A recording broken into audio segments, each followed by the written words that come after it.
سلام تعني هبلي كميت أنحو زخبركم تخطاتلتي هابا ميديا كابا زخون يكون تعنتو نتابو مخان ومناتن تقصاتن حابريتاتات كاربالكم زيتدالو هابا ميديا كتكتاتلو إن عدمكو إن أرولكم مدلوات بتقصون خباتحكم نيشانلنا سبسكرايب بمقبار نايدو الملكت كتنخون لايكن شيرن بمقبار دما مدلواتنا ناوكالوت نخباتحو ختقابرو نلابو نلومي عربي 25 حدار كل التشحن 20 كلتن ناباكم زحرنا يوم زينتات اللونا كسامو وداتا مدلواتنا كتكاتلنا يعدم فلماك عند نتبتات كسمعكم حزب تግራይ ዕድላት ስምምዕነት ሰላም ጸንቂቑ ንምጥቃም ኩለ መዳያዊ ቃልሲ ከሕይል ከም ዝግባእ ቢሮ ርክብ ህዝብን መንግስትን ትግራይ ጸዊዑ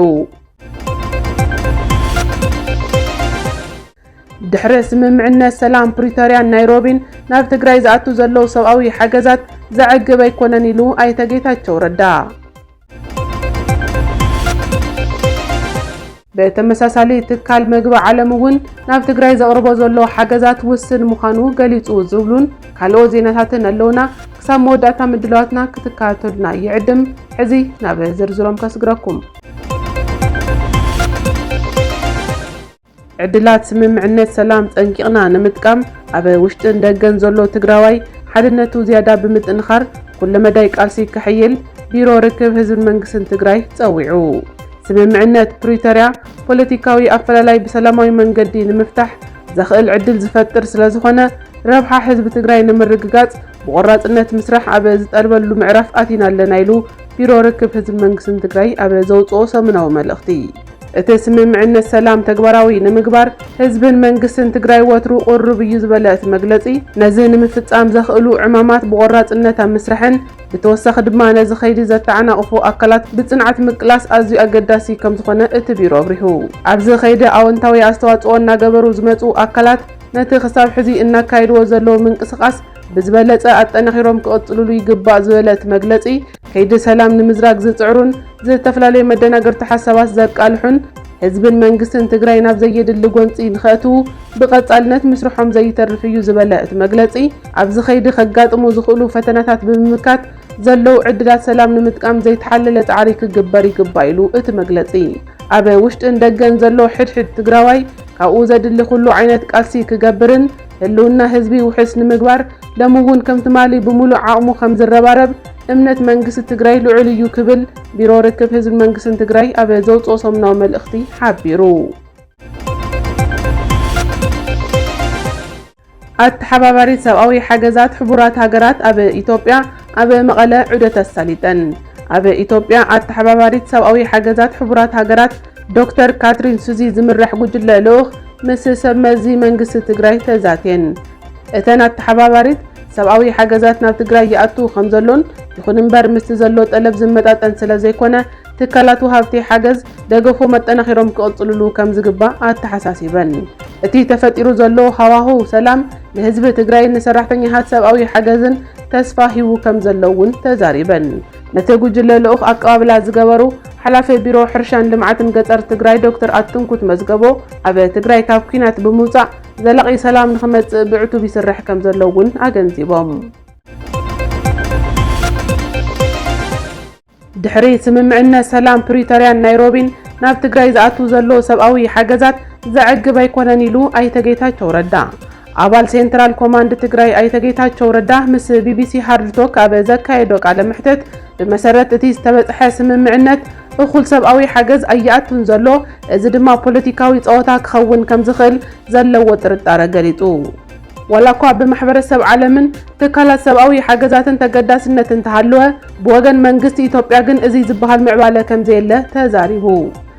ዛጊድ ሰብኣዊ ሓገዛትን መድሓኒትን ዝፀዓና ውሕዳት መኻይን ናብ ትግራይ ከም ዝኣተዋ ዝገለጸ ኣይተ ጌታቸው ይኹን እምበር ምስታብ ትግራይ ዘሎ ጠለብን ሰብኣዊ ቅልውላውን እዚ ዝበሃል ከም ዘይኮነ ኣረዲኡ ነዚ ጉዳይ ማሕበረሰብ ዓለም ትኹረት ክገብረሉን መንግስቲ ኢትዮጵያ ድማ ጥርጣረ ብዘይፈጥረሉ መንገዲ ሓላፍነቱ ክዋጻእ ከም ዝግባእ ኣይተ ጌታቸው ረዳ ወሲኾም ገሊጾም ኣባል ተደራደርቲ ጉጅለ ትግራይ ኣምባሳደር ወንድሙ ኣሳምነው ብወገኖም ድሕሪ ስምምዕነት ሰላም ኣብ ዝሓለፉ 3 ሰሙናት ናብ ትግራይ ዝኣተዋ መኻይን 145 ጥራሕ ከም ዝኾና ተዛሪቦም مجمار مسارتاوي أجلجلوتات بزملكت اتمنقص زحول كم زخنن نزو قداي بزملكت نفلي لو حبرة أفريقيا أليسانجو أباسانجو كم زحبر لهم أمباسادر وندمو حابيرهم أبوسانجو بوغنم أبي سبقوي حاجزات مجمار تقاريصهم تصنحو أجلجلوتاتن زلو مدنو جايات نمفتح مس سبب سلطان إثيوبيا كم زراربو أرجعيتهم نابه تግራይ ዘቕርቦ ዘሎ ሰብኣዊ ሓገዝ ውስን ምዃኑ ትካል መግቢ ዓለም ገሊጹ እቲ ትካል ኣብ ከባቢታት ዞባ ምብራቕን ማእኸልን ሰብኣዊ ሓገዛት ንምብጻሕ ኣጸጋሚ ከም ዝኾነ እውን ሓቢሩ እቲ ትካል ኣብ ዕላዊ ድሕረ ገጹ ኣብ ዘስፈሮ መልእኽቲ ድሕረ ስምምዕነት ሰላም ፕሪቶሪያን ናይሮቢን ናብ ትግራይ መግብን ኣፋውስን ዝሓወሰ ሰብኣዊ ሓገዛት ክቐርብ ምጅማሩ ብምግላጽ ኣብ ትግራይ ምስ ዘሎ ጠለብ ክረአ ከሎ ግን ውስን ምዃኑ ሓቢሩ ካብ 15 ሕዳር 2015 ጀሚሩ 2400 ሜትሪክ ቶን ወይ እውን 96 መኻይን መግብን መድሓኒትን ዝፀዓናን ከምኡ እውን 100,000 ሊትሮ ነዳዲ ናብ ትግራይ ከም ዝተባፅሐን ይኹን እምበር ምስቲ ኣብ ትግራይ ዘድሊ ሓገዝ ስለዘይመጣጠን ሕዚ እውን ናብ ትግራይ ብህፁፅ ሓገዝ ተበፃሒ ክኸውን ከም ዝግባእ እቲ ትካል ሓቢሩ ዛጊድ ናብ ትግራይ ዘእትዋ ኮሪደራት መስመር ሰመራ ጎንደር ኮምቦልቻን ብምጥቃም ናብ ትግራይ ሓገዛት ከእቱ ይሰርሕ ከም ዘሎ እቲ ትካል ኣብ ዘውፅኦ ሓበሬታ ገሊጹ ዞባ ሰሜን ምዕራብን ደቡብን ትግራይ ብመንገዲ ክልል ኣምሓራ ኣቢሉ ሓገዝ ይባፃሕ ከም ዘሎን ከባቢታት ምብራቕን ማእኸልን ትግራይ ግን ሓገዝ ንምእታው ኣጸጋሚ ከም ዝኾነ እቲ ትካል ሓቢሩ ትካል መግቢ ዓለም ኣብ ወርሕን ሓሰ 2022 ከም ቆጻጽራ ኣውሮፓውያን ኣብ ትግራይ ብዘካየዶ ዳህሳስ ልዕሊ 5.4 ሚልዮን ህዝቢ ህፁፅ ሓገዝ ከም ዘልዮ መጽናዕቲ ኣካይዱ ምንባሩ እቲ ትካል ኣብ ዘውፅኦ ጸብጻብ ዘኻኺሩ ትካል መግቢ ዓለም ካብ ብናይ ጽዕነት መኻይን ዘካይዶ ሓገዝ ብተወሳኺ ብመጓዓዝያ ኣየር እውን እቲ ሓገዝ ተበጻሒ ንምግባር ይሰርሕ ከም ዘሎ እውን ኣፍሊጡ ናብ ትግራይ ዝኣቱ ሓገዝ መግብን ኣፋውስን ብዝዘንግዐ ቁጥሪ ብዙሕ ህዝቢ ኣደዳ ሞትን ሕማምን ይኸውን ከም ዘሎ ድማ ሓበሬታታት የመላኽቱ ኣብ ክልል ደቡብ ዝርከብ ዞባ ጉራጌ ካብ ሎሚ 16 ሕዳር 2015 ዓመተ ምህረት ጀሚሩ ብኮማንድ ፖስት ክመሓደር ተወሲኑ